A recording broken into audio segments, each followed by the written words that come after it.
Madame, Monsieur, bonsoir, bienvenue dans ce journal. Voici ce que domine l'actualité. Il se réjouit de la qualité de service des casques bleus ivoiriens au sein de la MINUSMA au Mali. Le secrétaire général adjoint des Nations Unies aux opérations de la paix espère le déploiement d'une unité ivoirienne en Centrafrique. Jean-Pierre Lacroix, reçu par le président de la République, Alassane Ouattara. Les questions de la sécurité dans toute la sous-région évoquées. Début de la campagne intermédiaire de cacao, la fève sera achetée à 825 francs CFA le kilogramme. Le ministre de l'Agriculture a fait l'annonce de l'ouverture de la commercialisation ce jeudi. Kobina Kwasi Adjoumani précise que le gouvernement pratique le même montant que la campagne principale afin de permettre aux producteurs d'avoir de meilleurs revenus. Et puis le gouvernement est aussi engagé dans la lutte contre la hausse des coûts des denrées alimentaires. Le prix de la baguette de pain ne change pas, 150 ou 200 francs selon le poids. Une annonce du gouvernement à l'issue du Conseil des ministres hier. Les acteurs et les populations se prononcent sur ce calibrage des prix qui vise à lutter contre la vie chère. Et bien sûr, dans ce journal, le dossier politique, l'indépendance de la société civile face aux partis politiques. Les premiers cités sont souvent taxés d'être parfois à la solde des politiques ou même d'être leur porte-voix. Ce que dénoncent ces acteurs convaincus de jouer pleinement leur rôle. Le président de la République, Alassane Ouattara, a échangé ce jeudi avec le secrétaire général adjoint des Nations Unies aux opérations de paix, Jean-Pierre Lacroix. Ils ont évoqué le soutien de la Côte d'Ivoire aux actions de paix de l'ONU, la situation au Mali, les défis sécuritaires dans la sous-région. Viviane Aïmé. Devant le courage et la bravoure dont a fait montre le premier contingent de casques bleus ivoiriens envoyé par le gouvernement pour participer aux opérations de maintien de la paix des Nations Unies au Mali, la MINUSMA, ce jeudi 31 mars, le secrétaire général adjoint des Nations Unies aux opérations de maintien de la paix, Jean-Pierre Lacroix, dans un entretien que lui a accordé le président de la République Alassane Ouattara au palais présidentiel, a sollicité le déploiement à nouveau d'un contingent de casques bleus ivoiriens au sein de l'opération de maintien de la paix des Nations Unies en Centrafrique. Nous avons évoqué la situation au Mali et les efforts en cours en ce qui concerne notamment le volet politique, les discussions en cours sur la transition, les efforts pour encourager un accord sur ce point, efforts que les Nations Unies soutiennent. Nous avons également évoqué l'évolution de la situation sécuritaire et la manière dont nous pouvons ensemble aider le Mali et toute la région à faire face à ces défis sécuritaires qui restent très préoccupants. Et à cet égard, nous avons parlé du rôle de la MINUSMA. La MINUSMA continue de travailler activement au service des populations, au service du Mali et de la sécurité dans ce pays et dans la région. J'ai dit au président de la République à quel point nous apprécions le service des soldats ivoiriens à la MINUSMA. En ce qui concerne la Centrafrique, nous avons également parlé de la situation dans ce pays et des discussions que nous avons en ce moment avec les autorités ivoiriennes pour un éventuel déploiement d'une unité, d'une compagnie de réaction rapide ivoirienne au sein de l'opération que nous avons en République centrafricaine, la MINUSCA. Donc ces discussions sont en cours. Nous souhaitons qu'elles puissent rapidement se concrétiser. Nous allons poursuivre ces discussions dans les jours à venir et dans les semaines à venir. Mais en tout cas, nous sommes très positifs quant à cette perspective. Longtemps absente des opérations de maintien de la paix de l'ONU en Afrique et dans le monde, la Côte d'Ivoire est devenue depuis 2017 le 23e pays contributeur. Dans le cadre de la MINUSMA, ce sont près de 1000 casques bleus ivoiriens qui ont été déployés au Mali, dont un bataillon militaire de 650 soldats. 4 casques bleus ivoiriens ont été tués dans une attaque des groupes armés terroristes le 13 janvier 2021. Le président de la République, Alassane Ouattara, aussi pris part ce matin à la levée du corps de la génitrice du ministre Ali Koulibaly. Elle a été rappelée à Dieu le 20 mars dernier. Cette cérémonie qui s'est tenue à la grande mosquée de la Riviera Golfe a été marquée par des prières pour le repos de son âme. Abou Sanogo. Grande mosquée de la Riviera Golfe dans la commune de Cocody. Cérémonie de levée du corps de Adja Fatoumata Fofana, génitrice du ministre Ali Coulibaly, conseiller spécial du président de la République. Une cérémonie en présence du chef de l'État Alassane Ouattara, qui a tenu à lui apporter soutien et compassion en cette période douloureuse. Cérémonie marquée par des prières formulées par les imams du Conseil supérieur des imams, des mosquées et des affaires religieuses pour le repos de l'âme de la défunte. Rappelée à Dieu le dimanche 20 mars dernier, Adja Fatoumata Fofana sera inhumée à Niéméné, dans le département de Dabakala. On change de sujet. Le prix du kilogramme de cacao Borchamp est fixé à 825 francs CFA. La campagne intermédiaire est ouverte jusqu'à septembre 2022. L'information a été donnée ce jeudi par le ministre de l'Agriculture, Kobena Kwasi Adjoumani.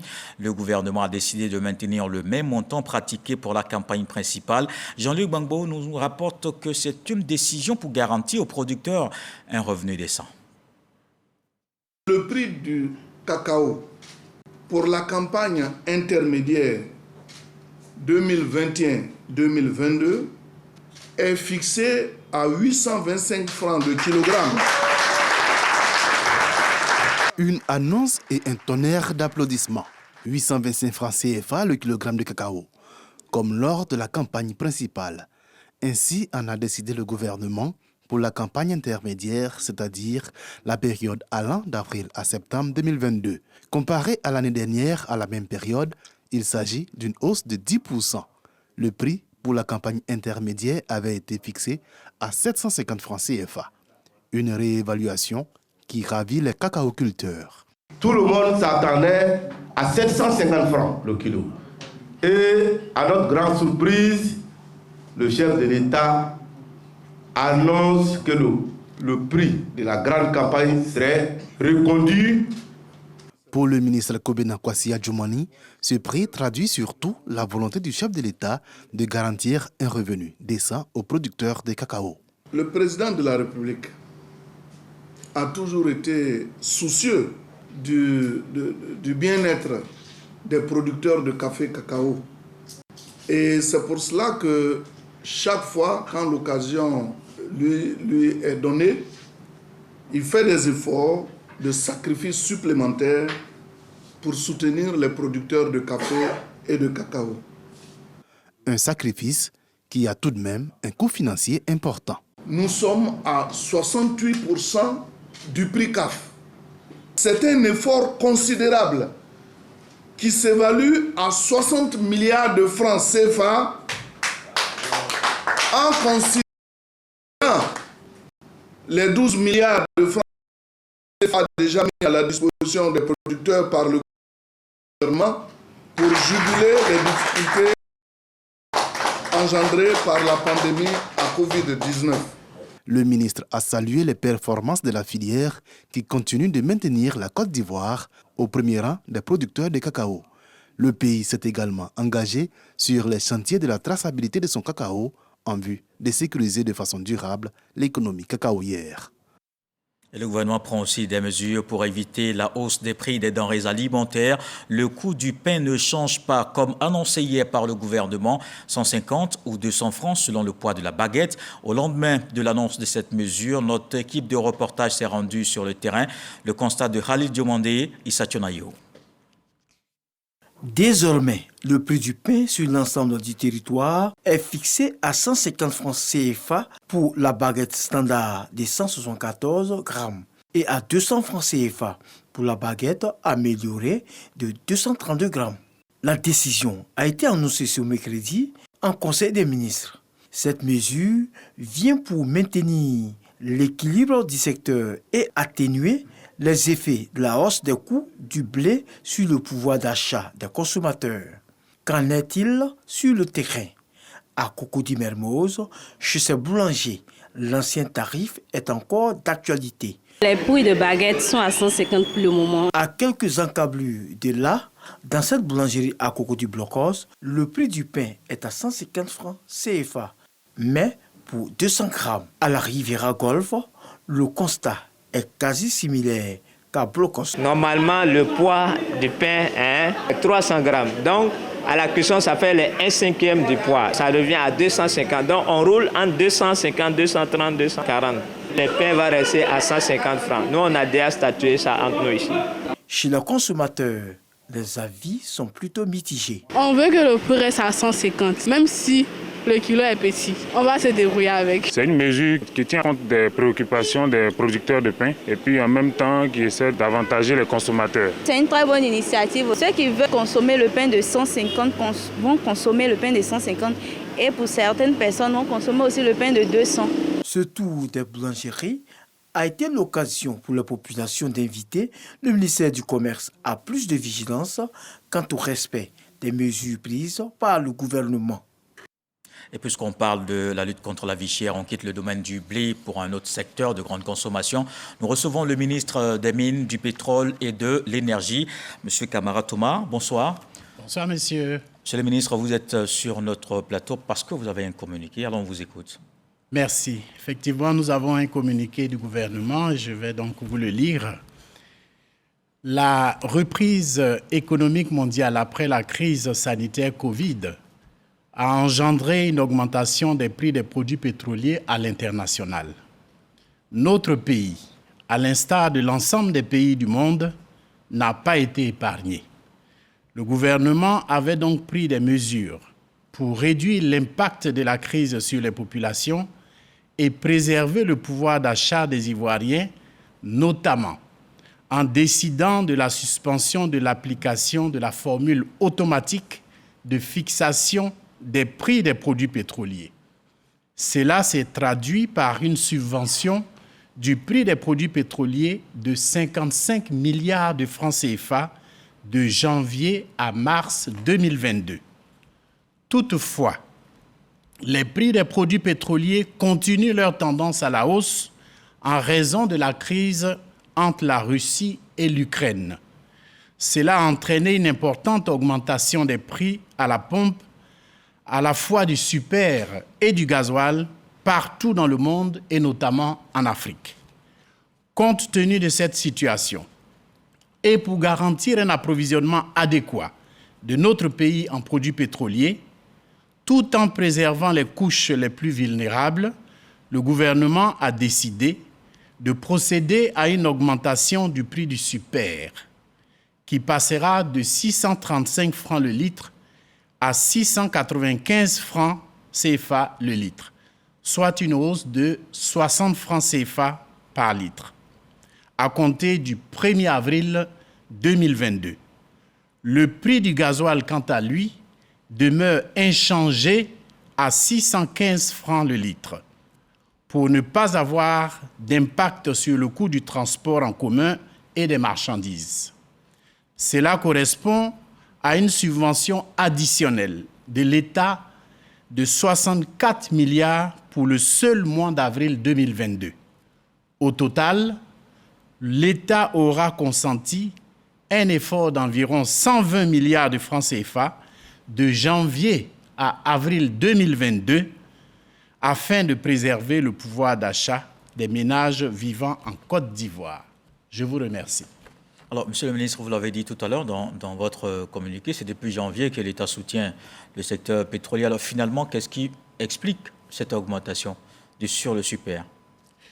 Effectivement, depuis janvier, donc, l'État soutient l'augmentation des cours que nous avons constatés, des cours internationaux du pétrole brut que nous avons constatés, dû à la reprise économique après la crise Covid. Mais depuis donc le début de la crise entre la Russie et l'Ukraine, les cours se sont envolés. À titre d'exemple, le cours du baril était de $74, le cours du Brent était de $74 le baril en janvier, et en avril, il est de $118 par baril. C'est donc une augmentation de 60% que nous avons constatée sur les cours internationaux. 60% d'augmentation des cours du pétrole brut que nous avons donc constaté. Et quand on regarde l'augmentation qui est proposée sur le prix du super, elle est de 60 francs CFA. Et 60 francs CFA correspond à 9% d'augmentation du prix. Donc le super augmente de 9%, Le gasoil n'augmente pas du tout, 0%. C'est donc une moyenne combinée une moyenne pondérée d'environ 4%, là où les coûts internationaux ont augmenté de 60%. C'est dire tout l'effort qui a été fait par le gouvernement et à la demande du chef de l'État pour réduire au maximum possible l'impact de l'augmentation des cours internationaux sur la population ivoirienne, sur les revenus des ménages. D'accord. Alors, monsieur le ministre, notre pays est quand même producteur de pétrole. Il raffine même le pétrole. Alors, on ne comprend pas justement ces augmentations, surtout qu'on découvre là maintenant le gisement Baleine, même s'il n'est pas encore en exploitation. Comment on explique finalement que ce qu'on produit n'arrive peut-être pas à suffire? C'est quoi l'explication? Oui, très bonne question. Effectivement, notre pays est producteur de pétrole brut, mais à un niveau très modeste. Notre pays a une raffinerie, mais elle importe l'essentiel de sa matière première pour la transformer en produits raffinés. Le niveau de la production nationale correspond à 5% des besoins du pays en produits pétroliers. C'est donc dire que 95% des besoins en produits pétroliers sont importés et subissent donc la loi des cours internationaux dont j'indiquais tantôt l'augmentation de 60% entre avril et janvier. Donc c'est une augmentation que nous subissons et qui, malgré tout, a été contenue par les efforts du gouvernement pour vraiment préserver le pouvoir d'achat des Ivoiriens. Alors après le super, à cette allure, est-ce qu'il faut craindre une augmentation sur le gasoil? Pour l'heure, le gouvernement, comme vous l'avez constaté, n'a pas touché au prix du gasoil. À l'avenir. Le gouvernement fait d'énormes efforts, déploie d'énormes efforts pour ne pas toucher au prix du gasoil qui affecte le transport et notamment le transport des marchandises et qui peut affecter le coût de la vie. Donc jusque-là, le gouvernement a pu réussir à contenir donc, le prix du gasoil en ne le changeant pas et à augmenter le prix du super à un niveau de 9% contre 60% que nous avons constaté sur l'augmentation des cours internationaux. Mais le gouvernement observe l'évolution des cours internationaux. Justement, ce sera peut-être la dernière question. Est-ce qu'il faut craindre justement que cette tendance à la hausse se prolonge? Nous observons. Nous ne sommes pas maîtres des cours internationaux. C'est une réalité mondiale qui s'impose à tous les pays du monde entier et nous observons. En tout cas, le gouvernement mettra un point d'honneur pour défendre le pouvoir d'achat des populations et c'est ce qui a été fait. Et c'est 120 milliards de francs CFA que le président de la République a accepté de consentir pour préserver le pouvoir d'achat des Ivoiriens. Le gouvernement est effectivement à saluer, avec à sa tête le Premier ministre, M. Patrick Achi, et au-dessus, le président de la République, son Excellence, M. Alassane Ouattara, qu'il faut féliciter pour les efforts énormes qui ont été faits pour contenir ces cours internationaux, réalité que tout le monde subit, mais qui est bien contenue ici en Côte d'Ivoire pour préserver le pouvoir d'achat des Ivoiriens. Merci, Monsieur le ministre, d'être passé sur ce plateau. Je rappelle que nous recevions Monsieur le ministre des Mines, du Pétrole, de l'Énergie, Monsieur Thomas Camara. Et puis dans l'actualité, ce jeudi, la signature électronique à la fonction publique est désormais une réalité. Cette solution numérique vient d'être validée par les ministres de la fonction publique Anne Ouloto et Régé Adam Félix de l'économie numérique. La première version a été présentée à travers une phase de démonstration et un pilote qui concerne la fonction publique. La période de généralisation intervient d'ici au mois d'avril et permettra de signer plusieurs documents en une seule fois. Le reportage de Grace Kando dans nos prochaines éditions. Et puis dans le cadre de la mobilisation du secteur privé autour du financement du PND 2021-2025, le gouvernement va organiser un groupe consultatif les 14 et 15 juin prochains à Abidjan. L'annonce a été faite ce jeudi au cours d'un dialogue de haut niveau entre le ministère du Plan et Développement et les partenaires techniques et financiers de la Côte d'Ivoire. Ce plan projette un taux de croissance de 7,6% et nécessite un niveau d'investissement de 59 000 milliards de francs CFA. Des détails avec Dangui Dangui. Après l'adoption du Plan national de développement PND 2021-2025 par le gouvernement et les deux chambres du Parlement.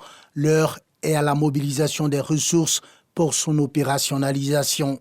Par exemple, sur près de 9 500 milliards de francs CFA de besoins d'investissement public de ce troisième cycle du Plan national de développement, seuls environ 4 000 sont acquis, 5 500 milliards restent à mobiliser.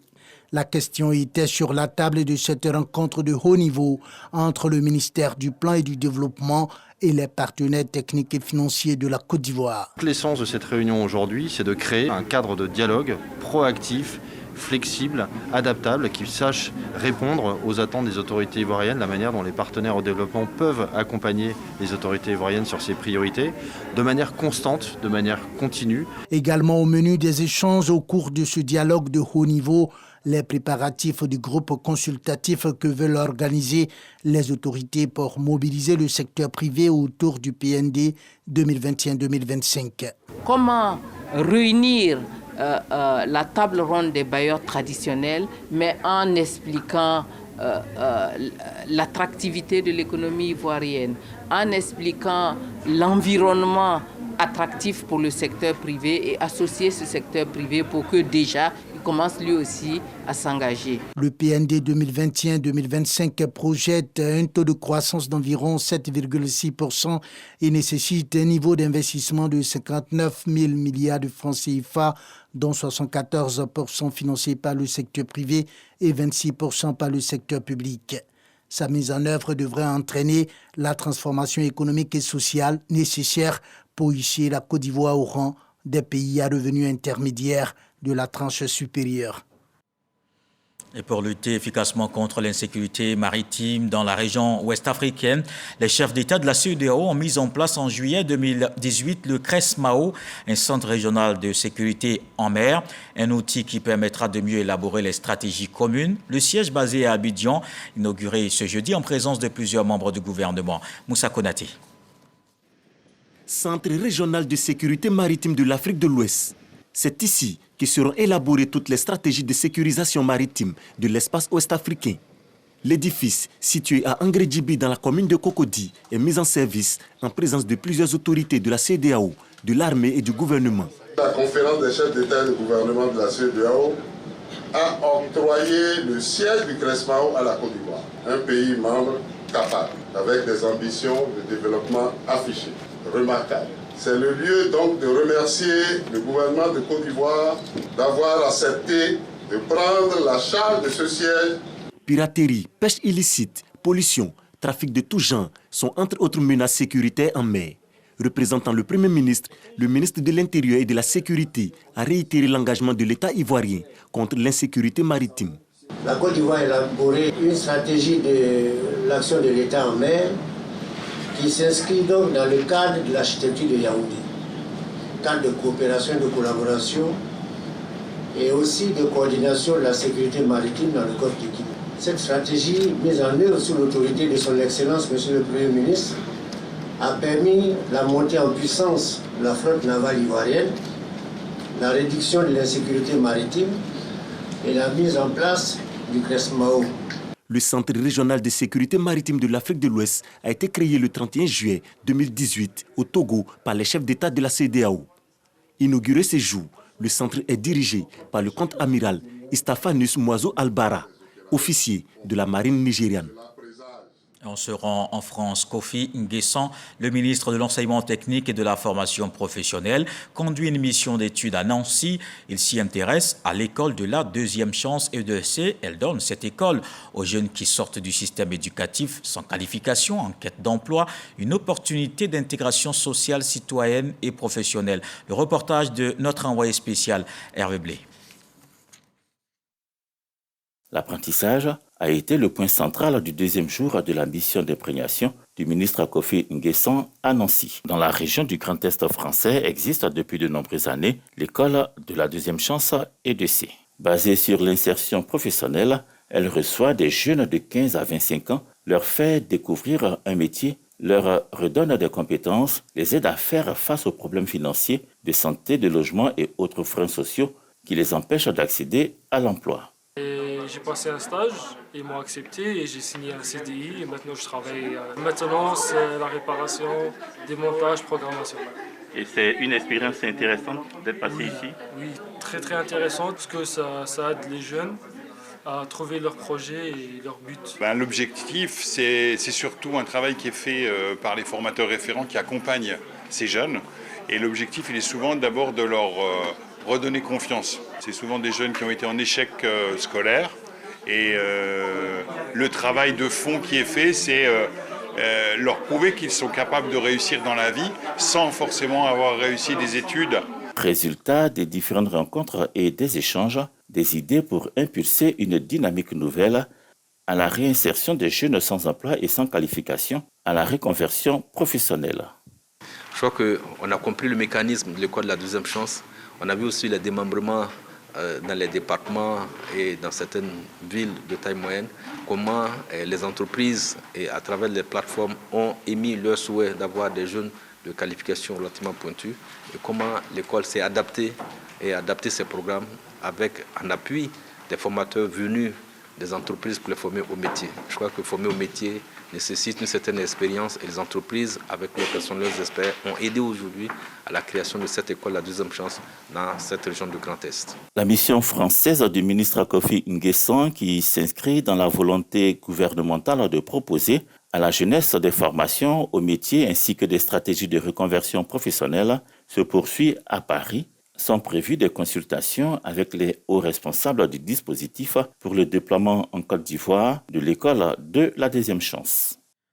Retour sur le continent, construire des routes, bâtir des économies. C'est autour de cette problématique que la conférence inaugurale du Africa Road Builders s'est déroulée ce jeudi à Abuja, au Nigeria. Le président nigérian Muhammadu Buhari recevra en mai le super prix, le trophée Babacar Ndiaye du meilleur bâtisseur d'infrastructures routières de Abuja. Le reportage de l'ancien Bakayoko Kere Adama. Sa forte population, plus de 200 millions d'habitants, et sa production pétrolière, 3 millions de barils par jour, ont fait la puissance du Nigeria. Mais le géant du continent a aussi construit des infrastructures, notamment routières. Aujourd'hui, le Nigeria compte 200 000 km de routes, dont au moins 60 000 revêtues de bitume. Catalyseur de ce réseau routier dense et moderne, le président Muhammadu Buhari, distingué lauréat du trophée Babacar Ndiaye. Ce prix, qui porte le nom de l'ancien président de la Banque africaine de développement, tout un symbole. Il s'agit d'interpeller donc les chefs d'État et nos États, nos nations, afin que l'Afrique soit dotée de routes et de transports, viables, développés pour les populations. Donc c'est une interpellation que nous faisons sous forme de récompense pour montrer les bons exemples du moment à tout le reste. Grâce à ce développement des infrastructures routières, le Nigeria a gagné 2,7% de croissance à 555 milliards de dollars en 2022. La stratégie du Nigeria, une synergie permanente entre le secteur privé et l'administration. En 2021, 12 projets autoroutiers ont été concédés au privé en vue de dynamiser davantage l'économie routière, notamment par l'introduction de péages destinés à lever des fonds. In the economic and social development of any country. Notre gouvernement a décidé de mettre l'accent sur les infrastructures routières, sur les liaisons entre notre pays et les autres pays voisins. Par exemple, la liaison entre Lagos et Abidjan. Ce sont des projets qui nous tiennent à cœur. Au plan interne, d'autres projets d'envergure sont en cours de réalisation, à l'image du 4e pont de Lagos, le pont Buhari entre Onitsha et Asaba, ou encore les passages supérieurs sur l'autoroute Lagos-Ibadan. Un boulevard sur lequel toute l'Afrique devrait s'engager pour son rayonnement. Aucun président ou aucun pays ne gagne le prix deux fois de suite.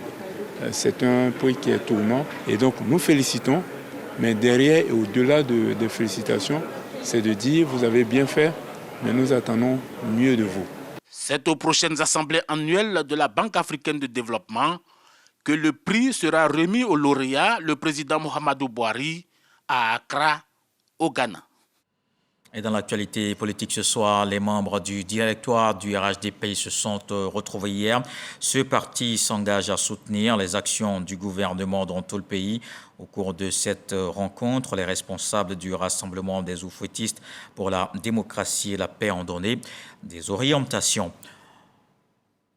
En restant en politique pour voir ce document, la société civile se veut un ensemble des associations non gouvernementales qui agissent comme un groupe de pression pour défendre les intérêts des individus. Alors que les partis politiques partagent une idéologie avec objectif la conquête et l'exercice du pouvoir. Dans leurs différentes démarches, les structures de la société civile sont taxées d'être parfois à la solde des politiques ou même d'être leur porte-voix, mais ces derniers pensent plutôt jouer pleinement leur rôle sans se compromettre. Quelle indépendance donc de la société civile face aux partis politiques? Voici le dossier politique de ce soir avec Sidonie Davila.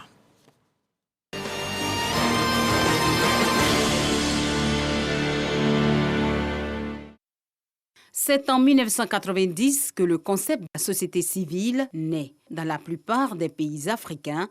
En Côte d'Ivoire, c'est à l'orée du multipartisme que la société civile s'est fortement développée en termes d'influence et de capacité d'intervention. À certains moments donnés de la vie de notre pays, il y a des organisations qui se sont mobilisées, qui ont permis de changer les choses.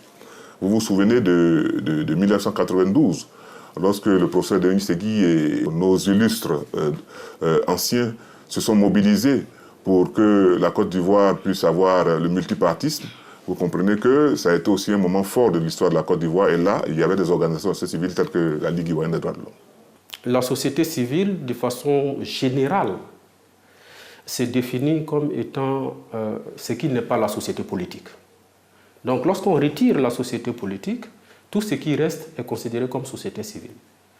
Mais il y a eu dans l'évolution l'apparition d'une nouvelle variante de la société civile qui est incarnée par les ONG. Cette réalité-là est relativement jeune. Défenseurs des droits de l'homme, ONG, syndicats, associations ou organisations, quel que soit le nom qu'ils se donnent, les acteurs de la société civile partagent tous un même idéal. Par essence même, la société civile est différente des partis politiques.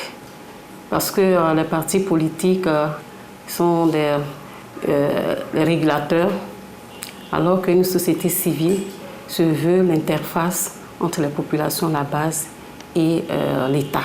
La société civile a une mission de contre-pouvoir pour veiller à ce que celui qui est au pouvoir n'abuse pas du pouvoir.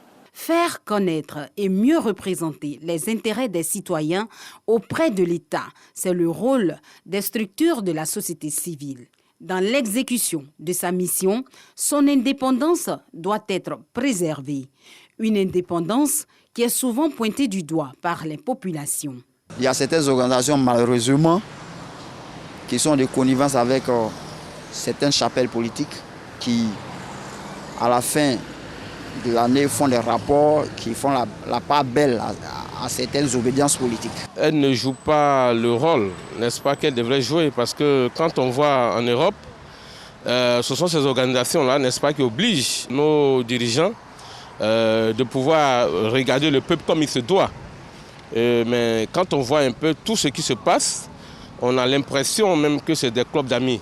De plus en plus, on constate des violences faites aux enfants, la maltraitance sur les enfants, la maltraitance même sur les femmes qui souffrent en silence et tout ça. Alors, on ne voit pas le rôle véritable des ONG. Il faut le reconnaître, ils sont beaucoup influencés par les politiques. Accusés à tort ou à raison de faire le jeu des pouvoirs publics, la société civile s'en défend. Il peut arriver qu'un parti politique et une organisation de la société civile aboutissent au même résultat dans une analyse. Mais ça ne veut pas pour autant dire que ces deux entités-là font le même travail. Dans les missions et dans les objets, naturellement, il peut arriver des moments où il y a une sorte de collision. Société civile et partis politiques, pour l'un comme pour l'autre, c'est un engagement commun qui les lie, à savoir le bien-être des populations. Je retiens que c'est peut-être les gens qui veulent discréditer la société civile et qui pensent qu'elle est manipulable. Mais il faut voir la justesse des problèmes que la société civile pose. Si vous avez un projet de loi à l'Assemblée nationale, la société civile, une organisation de la société civile peut avoir un avis à donner. Mais évidemment, l'organisation ne sera pas entendue par l'hémicycle ou par le Sénat.